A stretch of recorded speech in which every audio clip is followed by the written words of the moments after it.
What is democracy? Well, here's a definition. It's a method of decision-making within a state in which each of us gets an equal say. That's everyone's voice counts equally. And this is surely a good thing. What could be wrong with it? For the first time since the great dictatorships of the mid-20th century, people are really starting to question democracy. Is it delivering good government? Is it able to change the world in the way we think the world ought to be changed? Plato, the great ancient Greek philosopher, had two arguments against democracy. First, the leaders we get are those who are most expert at winning elections, and there's no reason at all to think that such a person is the one best placed to run the country, especially if difficult decisions need to be made. So the outcome of a vote will only tell us who is the most popular rather than who is the most competent candidate.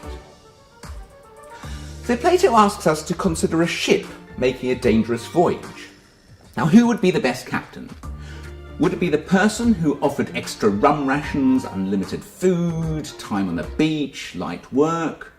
Or the person who was actually an expert in sailing a ship, made accurate assessments about how tough it would be, and be able to get everyone back to safety? Now, in a democracy, it's likely that we'd get the first person rather than the second, and that's not a good thing. And here's Plato's second big problem. Which of us has the time to learn in detail about the big problems of the day? If the electorate are going to make informed decisions, they need to be, well, informed. And most of us don't have the time or the inclination to make ourselves informed. And what happens when we asked an uninformed population to make a decision? Well, you get an uninformed decision. Now, I actually do think these are big problems of democracy. Plato's right that elections are a pretty stupid way to pick experts. Nobody thinks that jobs that require expertise, such as brain surgery, should go to the most popular kid on the block. But maybe this is the wrong way of thinking about it. Instead of thinking of elections as a way to pick experts, although we might hope they do that as well, we should think of them as a way of picking someone to carry forward the will of the people. So we're not picking someone to make things go in the best way they can go. Elections probably would not be a good way of picking a person who could do that. But we're picking someone to make things go in the way we want them to go. And elections are a good method of picking someone to do that. And that's okay, but this only makes the second problem worse. If the electorate's uninformed, then picking someone who'll make things go the way the electorate wants them to go sounds like a bad idea, because the way an uninformed electorate wants things to go may well be a bit disastrous. So what can we do about this? The Irish philosopher Edmund Burke said that we should stop thinking that the job of people we elect is to represent our views.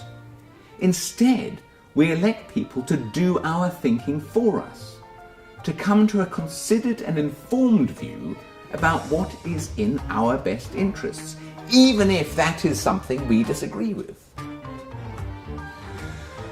Flawed as it is, democracy does start to look good once we consider the alternatives: absolute monarchies, one-party states, dictatorships of various sorts.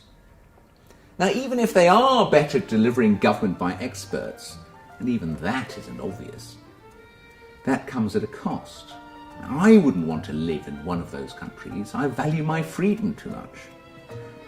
Now also, Amartya Sen, the economist, has pointed out that democracies tend not to suffer from disasters such as famine. And it can't be an accident that the more democratic states tend not to go to war with each other. Now also, it's worth noting that democracy is very good at getting rid of governments without the need to take up arms or riot. Although whether such governments are bad governments or simply unpopular governments is still open to question. So, to quote Ian Forster, we should raise our glasses and give at least 2 cheers for democracy.